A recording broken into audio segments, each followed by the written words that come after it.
Robots will solve your problem.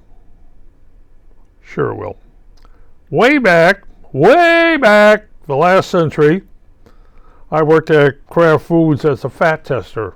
Original way how you did it is, I'm using sulfuric acid. I'm taking a bottle, weigh a certain amount of cheese into that bottle, drop it down the neck. It's a glass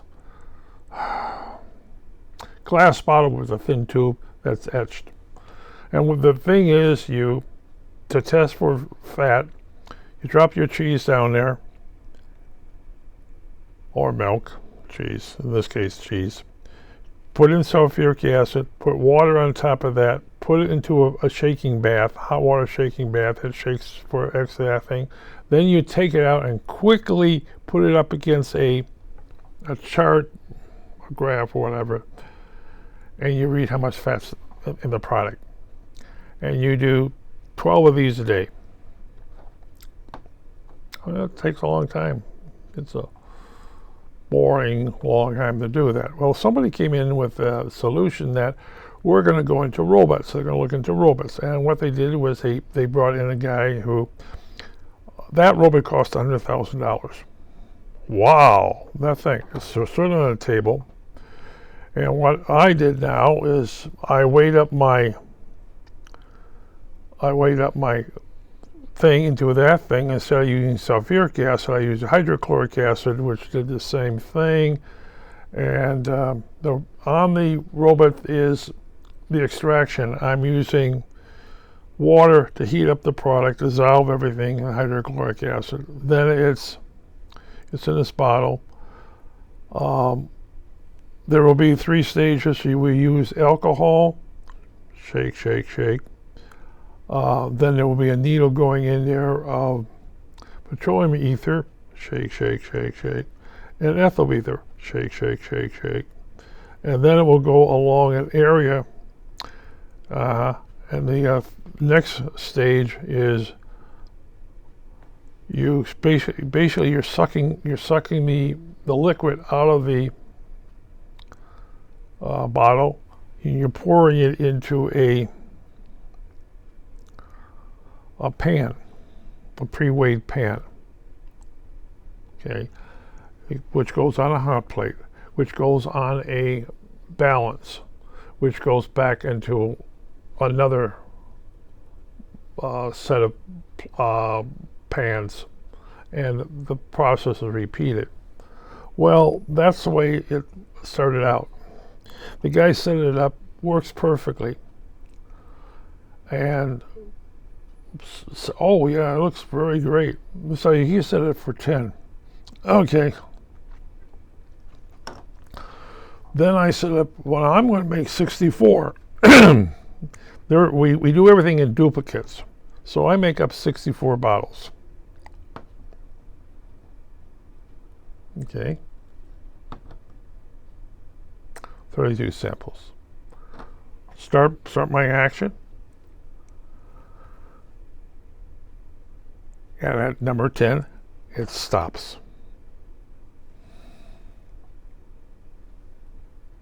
Stops.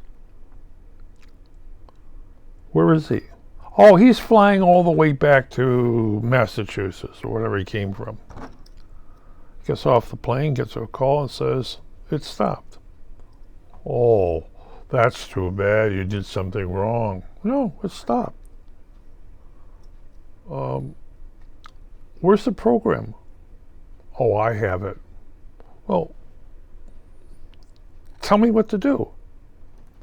And he says, oh, I have to fly back there, which he charges the company. He comes back there, and he brings everything up. Oh, well, you should have been able to do that. Well, yeah, it's pre-selected to stop at 10. So he does this little thing. Does he give us the program? Oh, no. That's a trade secret.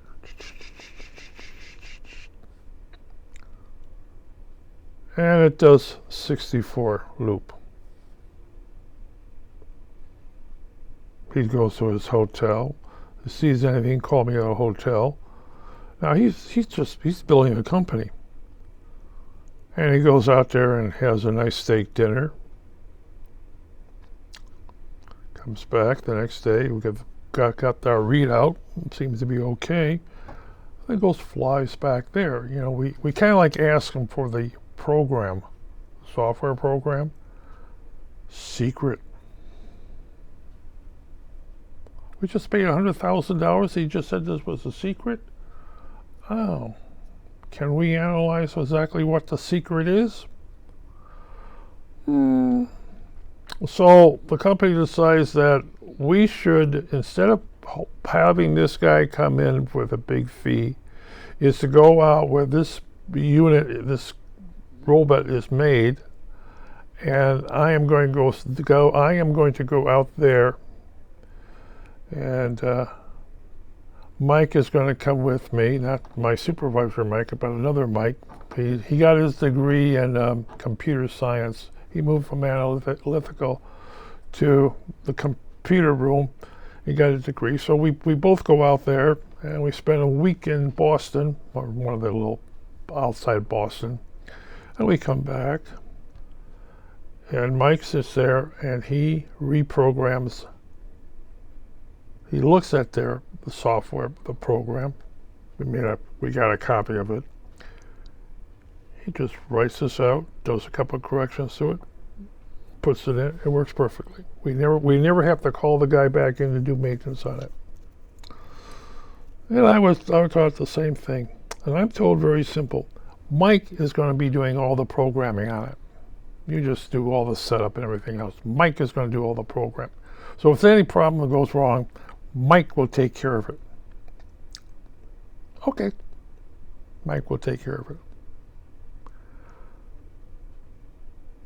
I work on a 12/7. 12 hours a day, 7 days a week. Now, Christine knows I do that. So Christine says, okay, but anything goes wrong, call Mike on this. Okay. As I said, I belong to something, and on Friday night, I got my robots running on Friday night, and I came back one Friday night, and it stopped. I look at the program, and it says, looks like there's something wrong with this line.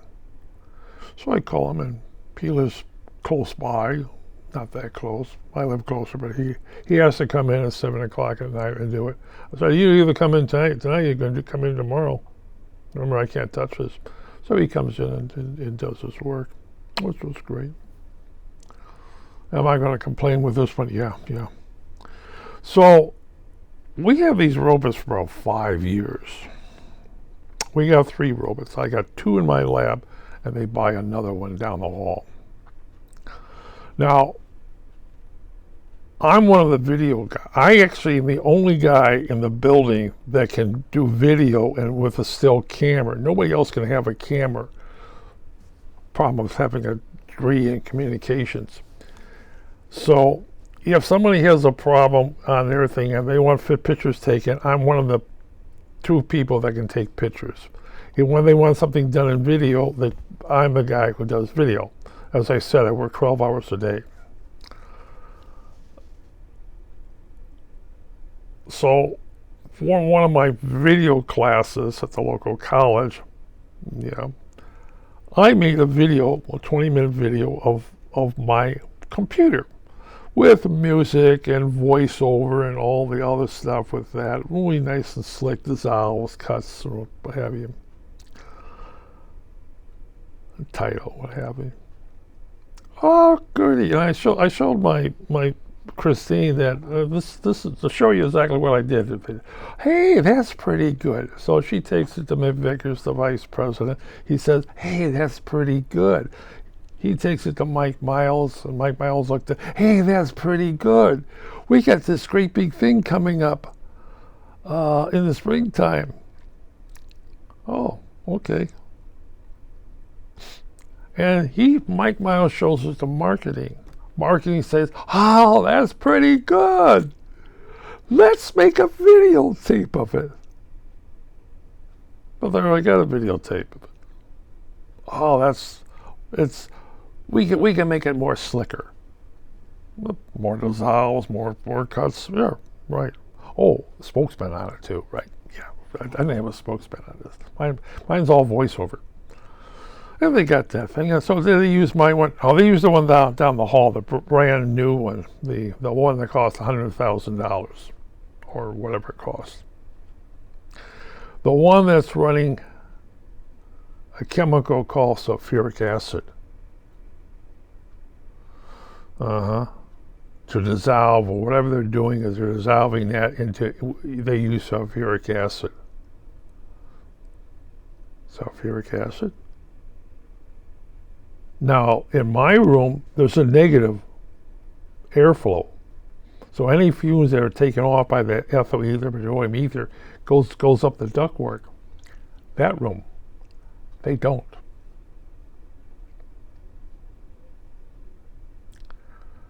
They get done running this thing back through. It works perfectly. It runs great. The sulfuric acid fumes corroded the copper wires on everything. And it ground to a halt. Boop. Now the video they did of that unit, oh, that was a beautiful spring. We're really into robotics and everything else. Everything's click and there. Yes, but when somebody came past us to look at the robot, that thing, it wasn't working. It was just sitting. It was cleaning. It was being cleaned. Everything. So they come down and look at my two robots working.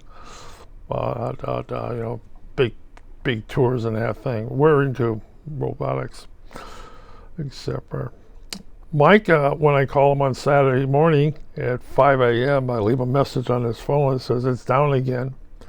And he said, "Well, can't you repair it?" I said, "I can't touch it. I was told I can't touch it. You're the guy." So he goes in there and says, "You could do this." I said, "Yeah, I know, but I can't do it, can I?" You wanted it. You got it. So, yes, at about 95, we're running this stuff, and things started having problems to it. Okay? Something started going wrong with the robot.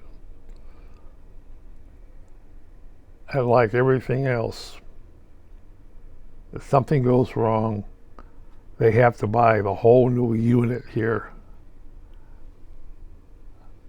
The arm, the whole thing, that's it. That's your $100,000 unit. That's your $100,000. That arm, that's your $100,000 arm. Everything else is cheap. That arm that goes here, picks up this, goes that. That is your $100,000 right there. And they looked at it and said, we looked at it, there's something wrong with this. And called the manufacturer. He comes in there, looks at it, "Oh, you need to replace it." What? "Yes, you need to replace this whole unit." "How much?" $100,000. What does that mean for me? I'm going back doing the old stuff. One robot. Now we got two robots in there. So one robot is put out of commission. I'm doing the other one. And we know right now, down at a certain point, what's going to happen? It's going to stop. Can we repair it? We can't get inside of it. The second we touch inside of that, it's void. So that's my thing with robotics. Now I understand big companies have the same problem. Musk, I heard, created a separate factory, all robotics. Everything in the whole place is running robotics. Everything, the robotics are the ones who pick up the car thing and move a chassis over here. And they have to be fine-tuned. an AI is going to do this. Hey, there's one thing about they say about a robot is this. Let it pick a sewing needle up off a table and see what happens. You can't do it. You can do it if it's been magnetized, but that's dangerous, having magnetized stuff there. But yeah, you can't do it. If there is something leaking, will the robot see it? Yeah, we'll see a sensor will say the pressure's down on this, and will they add more fluid? Yeah. They always, for every robot you have sitting on a line, there's a human sitting behind the chain link fence. For every robot you have that's moving something, if it's painting, you have to make sure the paint can is filled at the proper level with the proper stuff, and you have to shut it down, go inside the cage, do this and that. Now you're going to have the stuff coming in from the outside. But there's always spray over. So you're going to have to make sure everything, and somebody down this line will have a little robot look at everything, making sure it's there. And if something's off, because it didn't sit right on the cradle, it could be off just a little bit. But again, the spraying area is, the person back there may have a mask, but they're not inside there, because insurance would really go through the roof if the guy walked in there. And of course there's this little thing called cleanup. It's going down for maintenance. The whole line goes down for maintenance. But we're running 24/7. Yes, we do, don't we? We run 24/7. But there has to be parts in that thing. There has to be stuff over here. If you're dealing, the screws have to be there. The stuff has to be there, and somebody has to come over and look at this. So you're replacing all the heavy duty stuff with robots. There's still somebody has to fill up the material. But the robots will take care of it. That's why we're going to have an AI. Well, what's the AI going to do? Pick up the needle off the floor? Going to sweep the floor? I got these little sweepers going around. Yeah. I'm quite sure you can automate this whole place for another $100 million, but and the guy speaks, he says, I'm a union member. I'm getting paid $20 an hour to do this, or I'm being paid $30 an hour to do this. Yeah. And if I wasn't here and something goes wrong, you get $1 million machine stops. And once that machine stops, everything on the line stops. Because automatically it does. One machine stops, everything stops, including the painting.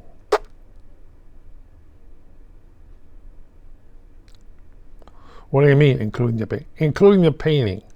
Everything stops. Unless you got a person back there to finish the painting on that car. Okay? That car can be half painted and that thing. That means very simple to understand. That coating of painting is drying and it's only half done. What does that mean? It's going to go back through it has to go taken off here, moved over here, get a new coating, undercoating on it, right before it can be repainted again. But you have to have a person back here making sure that that car goes off this way before the next car comes in. Why robots will do, the AI will do all this. Yeah, well, considering this, why don't you ask an AI, what does an AI really think? I asked Google Brad about the Japanese robots, and they said, can they see their own reflection? No.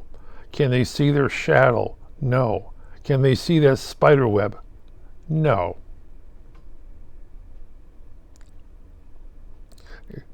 Who's going to clean up their poop? I mean, poop. Well, they're going to spill oil, aren't they?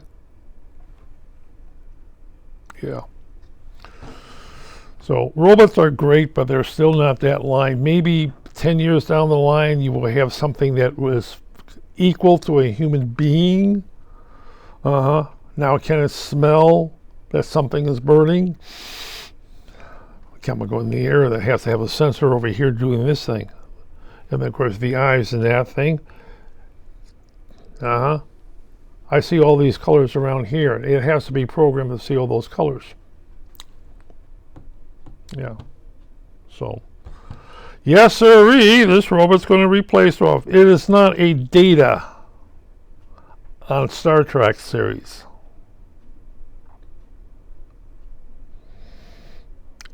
It's a robot.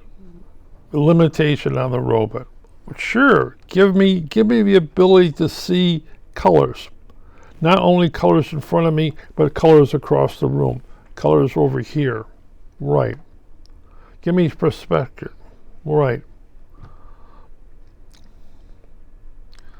A bat can see better than a robot can. But it can see in infrared. Well, that's because you have to get all the extra sensors to this. Robots are going to have a hard time replacing humans. Well, they can do the heavy lifting. That's what they're for. It's something like me using a forklift to lift a barrel of water, 55-gallon barrel of water. I'm not going to be able to do it. I'm going to use a forklift to move that barrel of water, or hand jack and everything else. That's what you're doing. And a robot is just something like that. Usually a robot is a stationary item, or it has limited amount of things it's going to do. You're going to replace a human with a robot. Not really. Not really. You're going to take a human, you're going to train him to program that robot to do all this work. Right, it can do somersaults. The guy with the 2 legs and the backpack and everything can do somersaults. Yeah, that's a program stuff. He's going to do that thing. But it can see things. No, it can't see things because somewhere down the line, someone is sitting at a computer screen looking at what the robot is seeing down there. It's going to take away a mind. I got a $100,000 robot and it's going to go over there and tickle a mine? Are you kidding? Police robots do a couple things. They're looking for the bad guy, or they're looking for the explosive thing. They're very expensive. It's like having a drone. I go out and buy a $50 drone, but you can go out and get the $5,000 drone from China. My drone can go up and down. The next series up is the one with the camera in it, looking at the screen. Now that's $80, or the $500 one. And if you really want to carry heavy explosives, you get the $5,000 one. What are you talking about? You're going to have a human there somewhere. What happens if you don't? Your robot is going to go poof one of these days. Or it's going to do something, it will remember, it does a repeated thing. If it's set to pick up something, it will keep picking up something. And then what happens if there's nothing there? You see this box I just picked up? Yes. So, robotics are great. I ran into robotics. What happened to when you went that thing? Well, by the very end of the time that I was there, they took the 2 robots and gave them to the University of Wisconsin. Why? Because the 2 $100,000 arms, they weren't going to replace, and it's easier to give it away and take it off as a donation. So I packed everything up, put it in there, basically packed everything out, took the robots, took it apart, packed it up. It went to the food science department up at the University of Wisconsin. They got 2 nice robots. And what happened to the one robot down the hall? You mean the one with $100,000 corroded inside? Well, they returned it to the factory, and the guy said, well, you guys can have it back, as it's all corroded. All the copper wire in it went. What are you going to do now? Well, you're going to get a human to do it the old way. Yes. Did you do it to go back doing the old way? Until that temporary decided they knew decided to neutralize acid, filled the lab with ethyl ether. The guy opened the door. I think it was a guy who opened the door, and the fire department called. They looked around and says, shut it down. I walked in. I didn't have a job.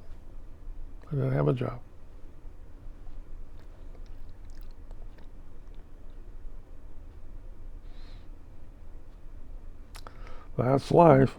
But, yeah, I'd rather have that robot pick up that 55-gallon barrel of water than me try to pick it up and move it around. Yes, I'd rather have it in an automobile plant do the heavy lifting. Every time you can use a robot to do a heavy lifting, you do it. Yes, it is saying. Right. That's what mechanical things are for. That's what a forklift. It does mechanical. If a robot's running the whole thing, you have to watch what the robot's doing 24 hours a day. You're going to be sitting in your office watching what a robot's doing. You might be not down on the floor, you may be up in an office, but you're looking at what the robot's doing. What's the AI? AI is looking for all the other stuff around what the robot's doing. What is the AI looking? Well, it's looking at this and looking over there. The sensors are looking at something else, but I'm looking at the screen for what the robot's doing. What's the AI doing? Looking at everything else around what the robot's doing in case something rolls in its way. Will the robot that's looking at it, robot that's look like me sitting over here? I'm going to lunch. You're in charge. Yeah, well, what am I going to go to lunch? You're a robot. You don't need lunch. You don't need sleep. You don't need break. You're here. What are you here for? Watching you do all this stuff? What do you think I'm here for? Why? Why are you here?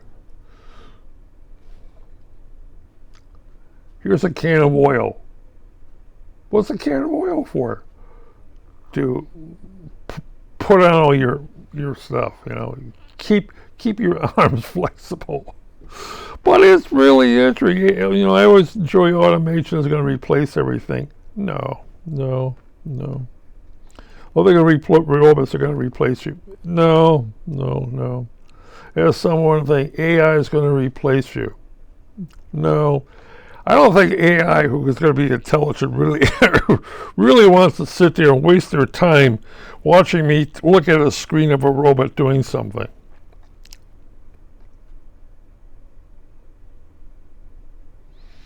This is boring. That's right, AI. This is boring. It's really boring. Welcome to the human world. I'm quite sure Google Brad, who basically has a quadrilateral of memory, is going to be looking at a computer screen all day long. Oh, look at all that. Boy, this is thrilling. How quickly you're going to get bored. This is what humans do. This is what humans do. Sitting out there in a lab, and sitting in a chemical company, looking at a screen, and what are you looking for if something goes wrong? Well, I can do that. If you see something goes wrong, if these sensors go wrong, you set it off an alarm. Then what's going to happen? I'm going to come and fix it. Why can't I fix it? You got legs? Yep. That's what I'm here for. I'm the dummy with legs and arms. Yep. I'm the guy with the broom. Well, I can get a robot to do that. You can get a $200,000 robot to come out here and sweep. And what is it going to do next week? Yeah, that's it. It's nice to have a robot, but hey, thinking, really? Wow. Automation is nice. Wow. But you need a human there. Maybe in 100 years you won't, but now you do.